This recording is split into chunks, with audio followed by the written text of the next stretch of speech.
Here's the big breaking story from the post-millennial. Jack Smith files superseding indictment against Trump in January 6 case. That's right, ladies and gentlemen. A guy who was already ruled to have no authority to bring one case against Donald Trump. Now, because of the Supreme Court saying that the president has immunity as it pertains to official duties, Jack Smith has filed a superseding indictment against Trump, basically bypassing or attempting to bypass a SCOTUS ruling. This is insane. Post-millennial reports a Washington, D.C. grand jury on Tuesday returned a superseding indictment in the January 6 case against Trump, charging him with the same 4 counts he had been charged with over 1 year prior by a different grand jury.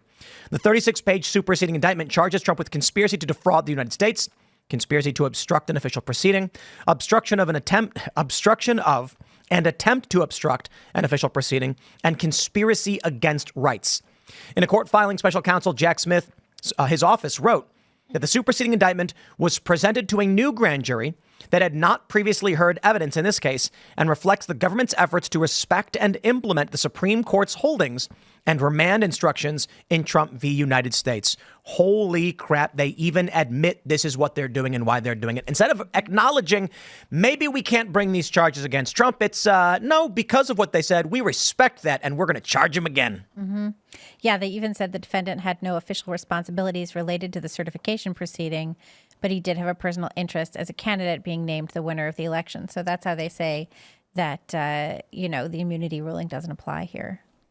I mean, you have Jack Smith, right? You have one job, which is to get Trump. So I guess if you have nothing else to do with your time, of course, you would try again. You don't want to be a failure at this, terrible, terrible position you found yourself in.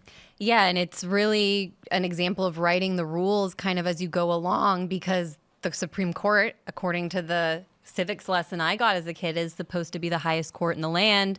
And for me as an American, I just feel like it's very depressing that our democracy is just it's been made into a joke. I think this is the kind of news that Democratic insiders or liberals sitting in coastal cities across the country get really giddy about when they hear they're like, ooh, they're going after him. But the rest of the world, honestly, looks at us like as if we've taken all of those ideals that we preach and ripped it up, lit it on fire.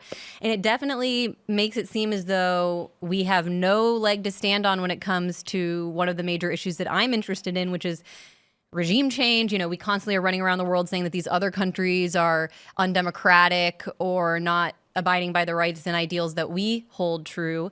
And now it just shows the rest of the world, demonstrates to the rest of the world that we have no authority to speak on those issues. You've actually put me in a good mood about this now, because you're right. Around the world, the U.S. is like, we have to remove Assad from power. It's our responsibility to be involved in all of these wars. Ukraine, we have to send all of our money in billions, hundreds of billions of dollars. Oh, boy, better send all our money to Israel next. And now all these other countries are just like, yeah, the U.S. is full of it. Yeah. And so, look, I certainly think it's a smear on the reputation of a country that reputation is so smeared, it's hard to see what it used to be.